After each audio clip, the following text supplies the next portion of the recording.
예. 정치인에게는 이런 말이 있습니다. 대중의 이슈를 대중의 언어로 대중에게 말하라. 이런 게 있습니다. 판사는 어떻게 합니까? 검사의 공소 제기 사실을 법전의 법대로 판결문으로 말하는 거죠. 그렇습니다. 네. 판사는 판결문으로 말합니다. 예. 그럼 이건 가정 상황이 아니기 때문에 피해 나가지 마시고 답변해 주시기 바랍니다. 권오수 등 2심 판결문, 판사의 판결문입니다.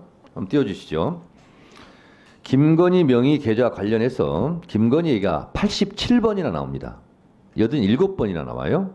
김건희 명의 계좌는 종합해보면 통정 매매로 인정되고 김건희 계좌는 시세 조정에 이용된 계좌로 인정할 수 있다.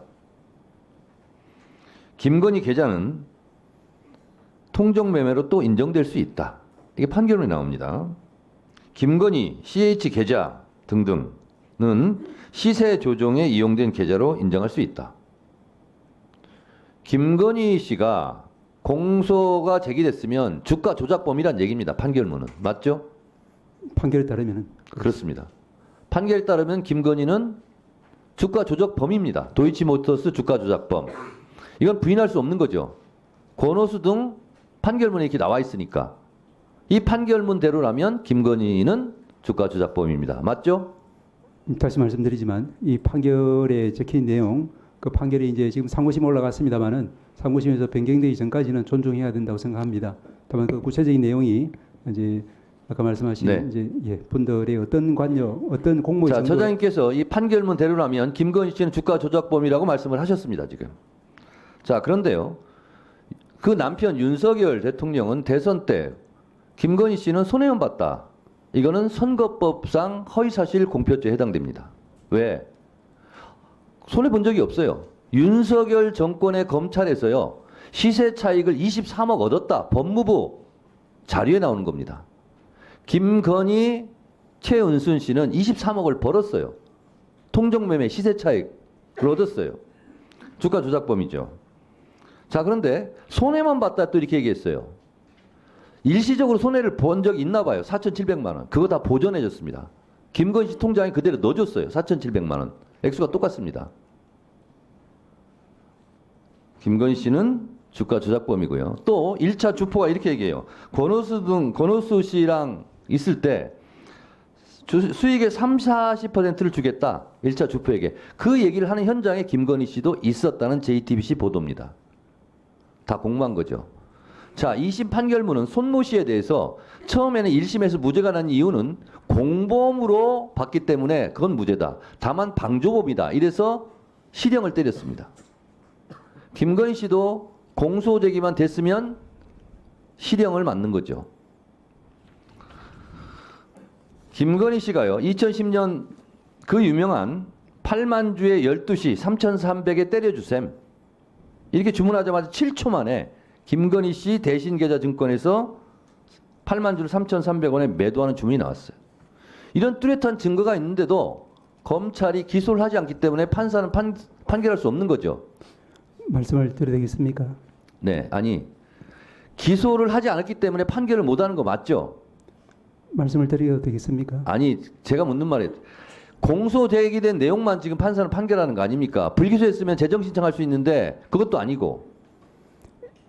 예, 그 일단 검찰에 공소가 있어야 판단할 수 있다는 건 위원장님 말씀 맞고요. 네. 그리고 이 판결에 따라서 이제 아까 그 공모가 인정되는지 안 되는지는 이 판결 내용을 좀 봐야지 알 것 자, 같습니다. 이 관련자들이요.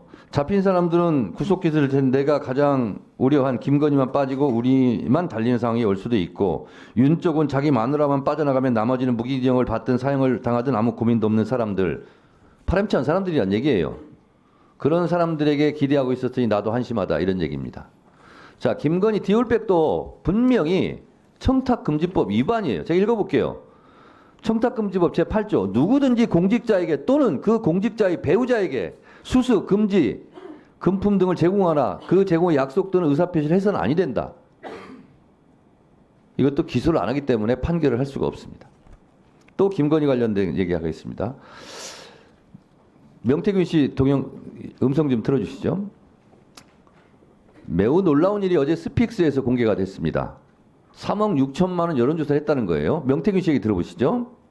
하여튼 조사 돌리면서 할 때마다 나한테 좀 이야기를 해줘요. 맨날 윤석열에서 뭐 해줘야 돼. 보세요. 대선 기간 때 특히 또 깜깜이 기간에를 포함해서 26차례를 3억 6천 비용을 들여서 여론조사를 해줬다는 거예요. 그런데 국민의힘 대선 회계장부에는 이 명목이 없습니다. 불법이죠. 그래서 3억 6천을 달라고 비용을 추계를 했다는 얘기를 어제 강혜경 씨가 스픽스에서 폭로했습니다. 들어주시죠.